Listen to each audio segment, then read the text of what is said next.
Jakarta, kota metropolitan yang memiliki banyak ciri khas dan adat-adatnya yang menarik. Jakarta juga salah satu kota-kota besar yang ada di Indonesia. Jakarta juga pusat ekonomi kota terbesar di Indonesia. Kota Jakarta atau secara resmi bernama Daerah Khusus Ibu Kota Jakarta merupakan salah satunya kota yang memiliki status setingkat provinsi. Sejak 1956, tanggal 22 Juni ditetapkan sebagai Hari Jadi Kota Jakarta. Selain itu, DKI Jakarta sebagai ibu kota Indonesia memiliki kebudayaan khas seperti daerah lainnya di Indonesia. Dirangkum dari situs resmi pemerintah Provinsi DKI Jakarta, Jakarta merupakan rumah bagi etnis Betawi.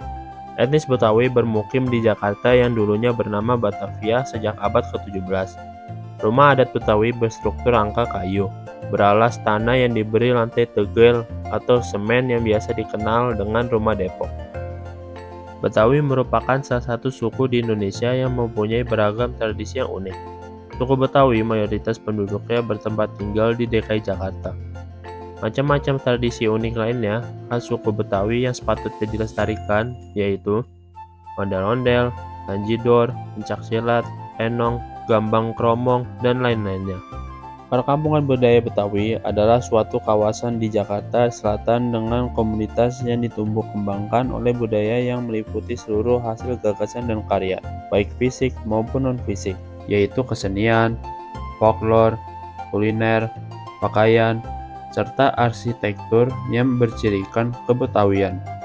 Kawasan perkampungan budaya Betawi terletak di Kelurahan Seleksi Sawah, Kecamatan Jagakarsa, Kota Administrasi Jakarta Selatan.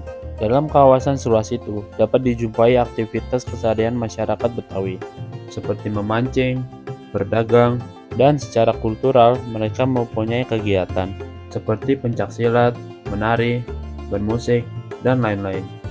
Selain aktivitas keseharian dan aktivitas budaya, masyarakat Betawi juga memiliki kegiatan memasak makanan khas Betawi, seperti gabus pucung, pindang bandeng, sayur bebanci, sayur besan, kerak telur, selendang mayang, dodol, dan lain-lain.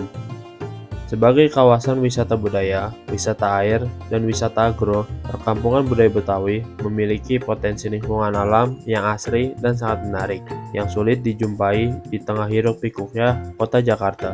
Hal inilah yang menjadikan perkampungan budaya Betawi sebagai objek wisata yang paling lengkap, menarik, serta menjadi pilihan para wisatawan, baik lokal maupun mancanegara. Kalau pertanyaannya Setu Babakan, ya Setu. Airnya itu Setu alam, tapi sebetulnya juga itu dibangun dulu oleh Kestlin tahun 1830 ketika ini ingin ada irigasi, ada pengairan. Cuma kalau tahunnya udah lama kita anggap itu Setu alam. Ya. Setu Babakan ini ada sejak awal sebelum perkampungan budaya Betawi gitu. Nah, kalau kita ngomongin perkampungan budaya Betawi ini memang dari usulan masyarakat Betawi yang akhirnya dibikin di sini ya sejak tanggal 15 September tahun 2000 itu peletakan batu pertama. Akhirnya muncul SK-nya, keluar Perda 3 tahun 2005 ya.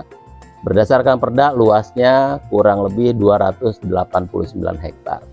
Sejarah dan perkembangan perkampungan budaya Betawi Setu Babakan itu didirikan perkampungan budaya Betawi itu sejak tahun 90-an.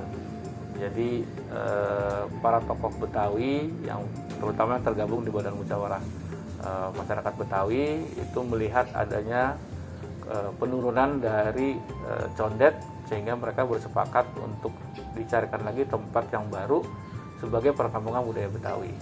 Dari 6 wilayah kota masing-masing dimintakan untuk mencalonkan satu area yang akan dijadikan sebagai perkampungan budaya Betawi. Nah, kebetulan dari 6 wilayah kota itu hanya di kampung Setu Babakan di sini yang memenuhi kriteria dan prasyarat dari semua yang dibutuhkan untuk menjadi perkampungan budaya Betawi. Nah, berdasar kepada itu akhirnya para tokoh Betawi itu meminta kepada pihak Pemda untuk menerbitkan satu surat yang menetapkan bahwasanya Setu Babakan di Seleksi Sawah Jagakarsa ini sebagai perkampungan budaya Betawi. Tapi pada saat itu Pemda hanya mengeluarkan SK Gub surat keputusan gubernur yang menyatakan bahwasanya perkampungan budaya Betawi di Setu Babakan itu sudah mulai penataannya, hanya sebatas penataan. Setelah beberapa waktu berjalan penataan, akhirnya pada tahun 2005 para tokoh Betawi kembali memunculkan atau mengajukan usul untuk ditingkatkan secara regulasi dasar hukum atas perkampungan budaya Betawi. Maka muncullah Perda 3 tahun 2005, yaitu tentang penetapan perkampungan budaya Betawi di Setu Babakan.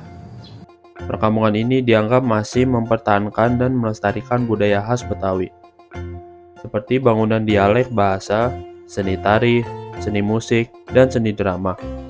Perkampungan Setu Babakan adalah sebuah kawasan pedesaan yang lingkungan alam dan budayanya masih terjaga dengan baik. Wisatawan yang berkunjung ke kawasan cagar budaya ini akan disuguhi panorama pepohonan rindang yang akan menambah suasana sejuk dan damai. Kalau untuk kalender event sendiri, sebelum pandemi kita punya beberapa kegiatan yang memang sudah terjadwal.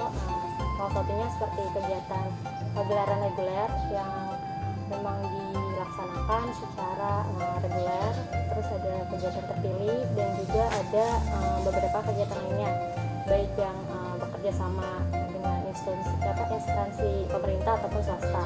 Nah, selama pandemi, karena anjuran pemerintah juga, kegiatan-kegiatan tersebut ditiadakan karena nggak bolehnya ada kerumunan gitu, dan tentunya ada peraturan-peraturan yang memang harus diikuti. Nah, kalau untuk di tahun selanjutnya itu tahun 2021 mulai ada lagi kegiatan tapi dilakukan secara daring atau virtual. Karena itu tadi masih anjuran yang kita nggak bisa mengumpulkan orang secara banyak. Untuk tahun ini rencananya akan ada kegiatan reguler lagi ya Bang ya? Iya, Ada sudah kegiatan diperbolehkan. jadi diperbolehkan oleh pemerintah. Jadi mudah-mudahan bisa berjalan secara normal untuk tahun ini. Selain event yang ada di Setu Babakan, sarana juga merupakan salah satu faktor yang menunjang dalam kebudayaan Betawi di Setu Babakan. Itu ada beberapa sarana prasarananya ya, misalnya kalau di sini ada kantor Forum Jibang, ada contoh Wisma Betawi, musola, ruang rapat, ini yang di zona embrio. Terus ada di zona A. Zona A itu kan pusat pemerintahannya perkampungan budaya Betawi. Itu ada kantor UPK Perkampungan Budaya Betawi, Rumah Kebaya. Ada Museum Betawi, ini atu-atunya di Jakarta. Bahkan udah terdaftar baik ya, terregistrasi baik. Ada gedung serbaguna. Nah, gedung serbaguna ini yang kudu dilengkapin dengan sarana prasarana di dalamnya. Kemudian bagaimana konsep gedung serbaguna itu, ini harus dilengkapin. Ada lagi rumah makan Betawi, kemudian amphitheater, contoh-contoh rumah Betawi juga ada di zona A. Terus mana lagi? Zona C. Zona C itu kita bikin replika perkampungan Betawi yang ada di mana-mana. Betawi pesisir, Betawi tengah, Betawi pinggir. Cuman sampai hari ini belum kita buka, belum lengkap benar. Jadi zona C ini sebagai museum hidup, live museum, itu juga harus dikembangin lagi, harus dijaga, harus lebih ditata, dilengkapin sama sarana di tiap-tiap rumah. Misalnya properti kayak begini nih ya, ada mejanya, ada tempat duduk dan yang lain-lain, bangku-bangku segala macamnya, tanamannya termasuk itu harus dilengkapin. Di pinggir-pinggir Setu, pinggir danau, itu ada warung-warung, pusat-pusat jajan, itu juga harus dilengkapin sehingga kalau dia lengkap kita taruh di titik mana, di tempat mana, biar lebih ketata, lebih baik lagi ya. Parkir, nah parkir juga kan pokok pendukung. Jangan kita cuman kepengen orang banyak datang ke sini, tapi sarana untuk orang parkir itu nggak disediain. Makanya kita usulin ke Pemda Provinsi DKI Jakarta agar warung-warung, lahan parkir disiapin tempat yang nyaman buat pengunjung. Nah, ini kan menjadi satu bagian yang harus dikuatin. Jadi sarana prasarana ini kita lengkapin, termasuk misalnya fasos-fasum, WC, kamar mandi di tempat-tempat yang emang agak jauh. Ini juga disiapin untuk kenyamanan pengunjung. Kekayaan kuliner Indonesia memang tak perlu dipertanyakan lagi. Setiap hidangan memiliki cita rasa yang khas. Semua resepnya diturunkan secara turun-menurun dari nenek moyang yang masih dilestarikan sampai saat ini. Sayangnya, tidak semua makanan tradisional selalu ada setiap saat. karena proses pembuatannya kadang-kadang hanya dilakukan di saat momen-momen yang tertentu saja. Jadi mengenai makanan khas Betawi itu memang ada beberapa yang disesuaikan dengan momen tertentu. Seperti di pesta pernikahan itu ada yang namanya sayur besan. Nah, sayur besan itu dari pihak perempuan untuk menyambut dari pihak lelaki. Nah, selain itu khusus seperti sekarang di bulan Ramadan ini itu ada makanan-makanan yang khusus juga muncul. Itu kayak kalau di Betawi Tengah itu ada yang namanya es pacar Cina. Terus ada yang namanya bubur AC. Terus kalau makanan-makanan yang lainnya itu ada yang muncul kayak semacam geplak gitu. Terus ada lagi bubur bebanci. Ada lagi banyaklah makanannya. Nah, itu biasanya muncul di waktu-waktu tertentu. Tapi sekarang, alhamdulillah, kita bersyukur bahwasanya untuk bisa mencicipi makanan-makanan yang tadinya hanya muncul di waktu-waktu khusus, sekarang sudah bisa banyak. Itu kecuali sayur besan. Cuma itu aja. Nah, dari segala macam makanan yang khas Betawi, yang paling populer dan selalu harus ada itu adalah dodol. Dodol itu tidak hanya sebagai bentuk makanan, tapi ada filosofinya sendiri. Gitu. Jadi kalau orang zaman dulu pada saat dia membuat dodol, itu tidak bisa 1-2 orang. Biasanya itu dilaksanakan oleh satu kampung bahasanya. Nah, jadi mereka di situ bisa saling bersosialisasi, bisa saling kenal, terus bisa bekerja sama, malah kadang-kadang bisa dapat jodoh di situ gitu. Jadi dodol itu menjadi satu bagian yang tidak bisa dipisahkan dari budaya Betawi. Saat ini, makanan tradisional sudah mulai sulit ditemukan dan mulai dilupakan. Hal ini bisa jadi disebabkan karena jajanan tradisional rumit dalam pembuatannya dan kalah bersaing dengan jajanan modern. Begitu pula dengan jajanan tradisional khas Betawi, yaitu dodol Betawi. Saat ini, dodol Betawi hanya bisa ditemukan di wilayah-wilayah tertentu, seperti di Condet dan Setu Babakan. Salah satunya adalah dodol Nyak Mai yang berlokasi di wilayah Setu Babakan. Dodol ini sebetulnya dulu ada yang bilang tuh kue sombong. Ya, kenapa? Cuman orang yang rada berduit doang, the have yang dia bisa bikin. Ya, misalnya kayak begini nih, ya di gejogan di depan rumah dia bikin ngajak saudara-saudara atau tetangga buat ngaduk. Ya, dari mulai yang bikin itu perempuan. Waktu misalnya dia marut kelapa mau jadiin santan, kemudian numbuk beras ketannya biar jadi tepung, itu kan perempuan. Tapi ketika ya udah bikin ya prosesnya yang berat itu biasanya bergeser ke yang lelaki. Ya, jadi dodol tuh biasanya dulu itu nggak muncul setiap hari kayak sekarang. Ya, kalau orang lagi lebaran ya, lebaran gede, Idul Fitri atau lebaran haji tuh dodol keluar, mau dodol yang coklat atau dodol merah, biasanya 2 itu tuh. Atau waktu acara sedekahan, kriaan, ngawinin, nyunatin, itu juga dodol ada. Jadi nggak bisa dapetin kayak sekarang yang setiap minggu atau jajan di pinggir jalan. Sekarang udah ada yang jual-jual karena udah bukan makanan istimewa lagi. Jadi itu si dodol sekarang udah bisa dimakan hampir di setiap waktu, bukan lagi jadi kue sombong kayak orang dulu bilang ya. Nah, lantas kenapa namanya dodol? Ada satu folklore yang unik gitu ya. Kalau kita dengar ada nama makanan lain, ada ceritanya, misalnya kue rangi dia digarang karena wangi dan seterusnya dan seterusnya. Dodol ini ada yang bilang karena bikinnya itu kan dia pakai kenceng, pakai kuali gede. Ketika diaduk-aduk ya, itu ada yang bilang diodol-odol, maka namanya dodol. Jadi ini folklore atau cerita yang emang nggak bisa kita pungkirin, bakalan muncul dari cerita lisan masyarakat bisa jadi nama makanan dan nama sesuatu, dan itu sah-sah aja. Dalam literatur ada yang menulis seperti itu. Nah, jadi sekarang dodol ini makanan Betawi yang makin kuat ya, makin digemarin dan udah ada di tiap waktu. Bahkan kalau orang mau kasih oleh-oleh itu kagak lengkap ya rasanya kalau kagak ada dodolnya, karena dia bisa menjadi ciri khas. Walaupun bikinnya berkeringat, dalam tempo waktu bisa 7 atau 8 jam proses bikinnya itu ya, ini menjadi satu hal yang istimewa makanan dodol ini di masyarakat Betawi. Makanan atau kuliner kan kita banyak beragam macam-macamnya ya, daerah satu sama daerah yang lainnya, termasuk soal dodol ini. Dodol Betawi sampai hari ini packaging atau pengemasannya itu masih memang polanya agak tradisional, termasuk bikinnya. Kalaupun ada peningkatan ataupun ada perubahan sedikit, mungkin agak secara massal, tungkunya dibikin gede. Udah bukan model tungku yang dari bonggol pohon pisang. Ya sekarang kan harus awet ya gitu. Selain kita juga harus ramah lingkungan, nggak nebangin, nggak ngambil pohon pisang melulu. Lantas kalau dalam olahan atau dalam cara bikinnya itu masih memang tradisional, belum modern dengan mesin ya. Kalaupun dibikin dengan mesin atau disederhanain, ada yang bikin pakai teflon, itu udah kagak apa sih ya, nggak ada originality-nya lagi dah, nggak tradisional banget, orang justru malah kurang suka. Jadi cara bikinnya. Kedua, proses pengemasannya, kita juga pengemasannya masih agak tradisional, cuma lebih modern. Kalau dulu pakai daun pisang misalnya ya, sekarang itu udah dibungkus pakai plastik. Nah sementara ada dodol daerah lain yang misalnya dia kemas lebih kecil-kecil ya, ukuran misalnya 2 cm kali 3 cm dibungkus, tapi itu kan pakai pengawet karena dia harus awet sampai 1 atau 2 minggu. Dodol Betawi itu enggak. Makanya kalau orang beli umurnya beli itu 3 hari atau 4 hari itu dia udah bulukan ya, akhirnya dibuang buluknya, dia digoreng. Jadi salah satu pembedanya begitu.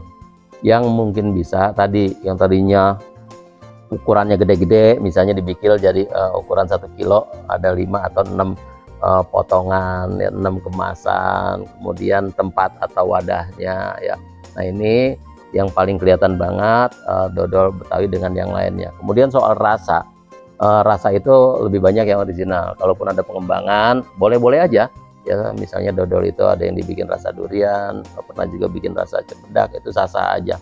Tapi secara umum dodol Betawi itu biasanya memang di 2 macam, model coklat dan model yang merah ya. Dan lebih umum lagi orang suka yang model tradisional coklat itu. Paling cara penyajiannya orang Betawi yang udah rada beda. Kalau dulu gede-gede nggak ditutupin wadah di tempat sedekahan, nah sekarang kecil-kecil, orang sekali gigit atau 2 kali gigit itu udah selesai, nggak terbuang. Itu kan ngikutin dengan pola modern kita ya. Jadi itu dodol Betawi masih lebih tradisional, belum gunain mesin untuk pembuatannya. Di toko penjualan dodolnya Nyamai ini termasuk salah satu toko yang masih bertahan sampai saat ini. Di sini dijual berbagai macam dodol dan ukurannya.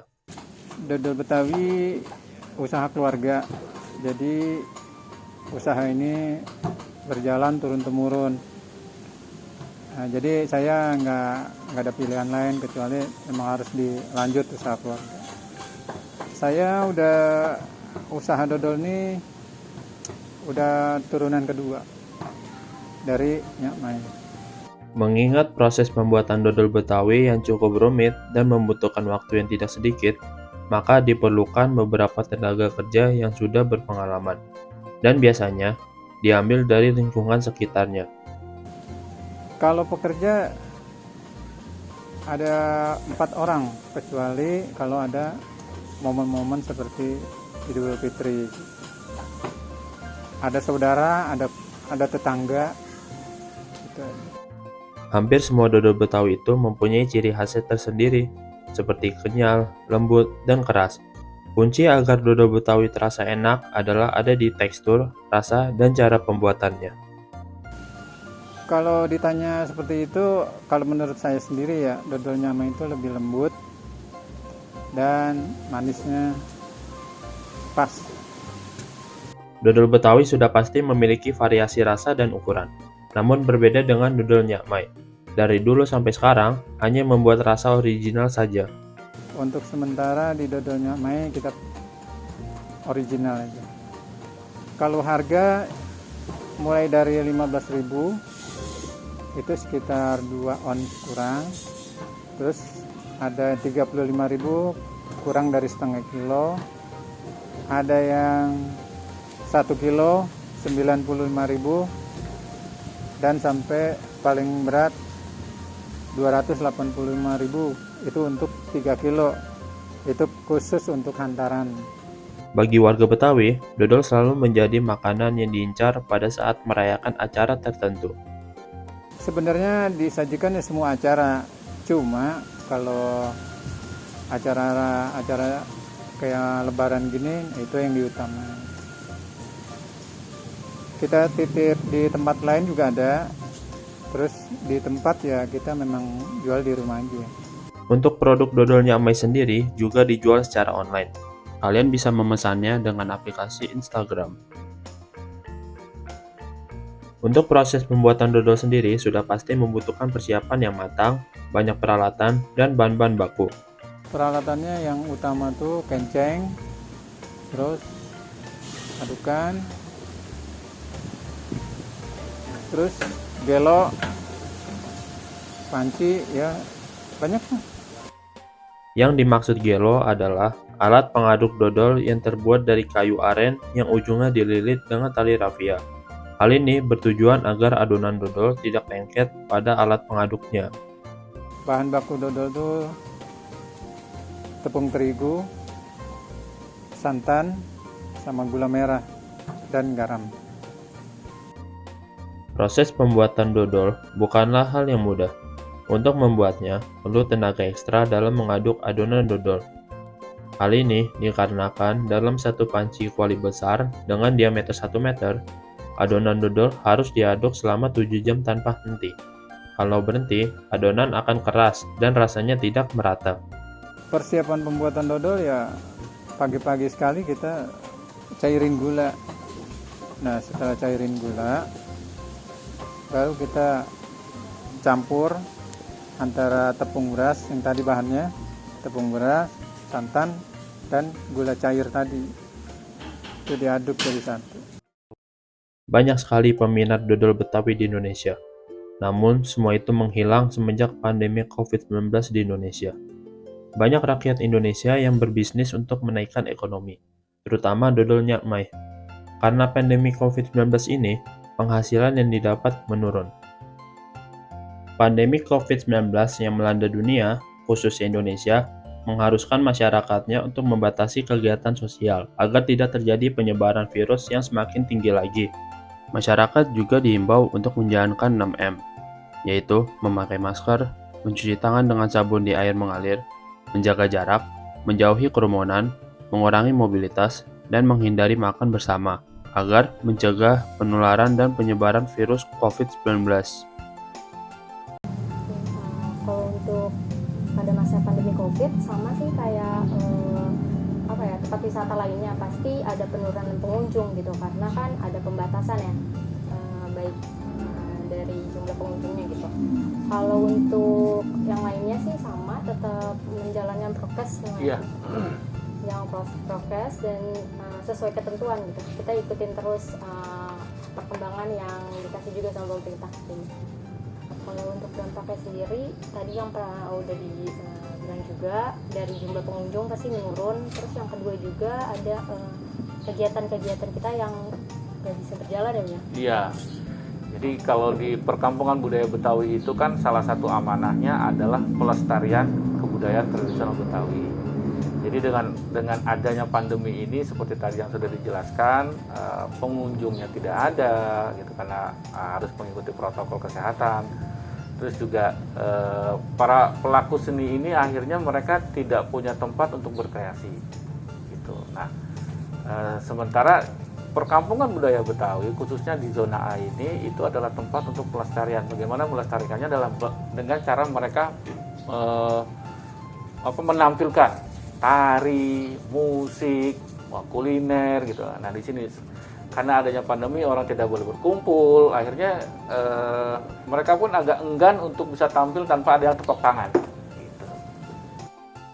Kondisi pandemi COVID-19 yang tidak kunjung menurun memberi dampak amat besar pada dodol Nyak Mai. Hingga saat ini, omset penjualan di dodol Nyak Mai pun ikut menurun juga. Banyak banget. Bisa 80% itu dampaknya gitu. Apalagi awal-awalnya. Awal-awalnya itu 3 bulan kita nggak produksi. Ya kita bersyukur aja. Sebenarnya ya COVID-19 kan memang dampaknya luas ya. Nggak kita aja. Tapi kita berusaha tetap berjalan terus. Indonesia sudah dilanda virus yang meresahkan semua orang, yaitu COVID-19. Dampaknya, banyak pekerja yang penghasilannya turun drastis. Oleh karena itu, diharapkan masyarakat Indonesia selalu menggunakan protokol kesehatan di setiap aktivitas.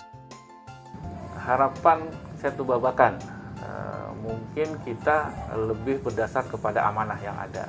Bahwasanya perkampungan budaya Betawi ini menjadi tempat pelestarian dari kesenian tradisional Betawi, juga pembinaan dan pemanfaatan. Nah, yang paling penting lagi adalah kita sesuai dengan arahan gubernur, khususnya pada saat ulang tahun ke-19, itu pusat perkampungan budaya Betawi harus menjadi pusat informasi budaya Betawi. Dan kebetulan tahun kemarin kita digadang-gadang untuk menjadi benteng terakhir budaya Betawi. Jadi mudah-mudahan terutama dengan semakin menurunnya pandemi ini, COVID sudah mulai hilang, kita bisa bekerja lagi secara optimal untuk bisa mewujudkan amanah-amanah yang diberikan kepada kita. Ya, harapan kita Setu Babakan perkampungan budaya Betawi ini ke depan menjadi lebih baik, lebih bagus lagi. Ayo orang datang ke sini dengan sarana prasarana lebih lengkap. Sesuai dengan fungsi perkampungan budaya Betawi yang ada 6 ya. Misalnya ada di situ fungsinya fungsi pemukiman, fungsi ibadah, informasi, fungsi seni budaya, sama fungsi yang sekarang kita pendidikan, penelitian, dan pengembangan, termasuk terakhirnya itu ada fungsi pariwisata. Mudah-mudahan fungsi-fungsi ini bisa lebih terjaga, ya, bisa diimplementasikan. Perkampungan budaya Betawi tetap menjadi dapurnya budaya Betawi. Ya, harapan kita begitu. Dapat perhatian dari pemerintah yang sekarang udah baik, terus ke depan lebih baik lagi. Perkampungan budaya Betawi ini sebagai bentengnya budaya. Kita kan kudu cinta budaya kita semuanya. Nah, orang manapun yang ada di Jakarta menjadi melting pot-nya, dia harus cinta budaya semua, termasuk budaya Betawi. Jangan kita marah-marah ketika budaya kita diambil orang, ya. Jadi begitu, buah duku, buah pepaya, buah kawista, buah serikaya. Jangan ngaku anak Indonesia kalau kagak cinta sama budaya. Yuk kita cintain budaya kita.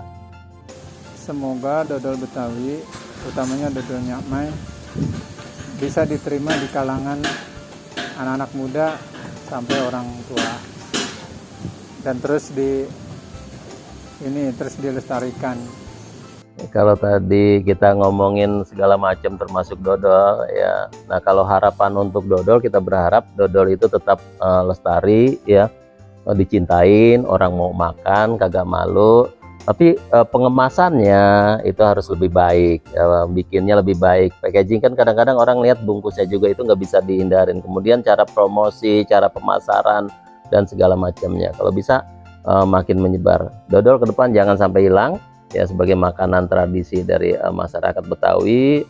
Walaupun sekarang bikinnya udah nggak bergantian dari rumah ke rumah, tapi ada satu titik yang bikin di rumah, ya.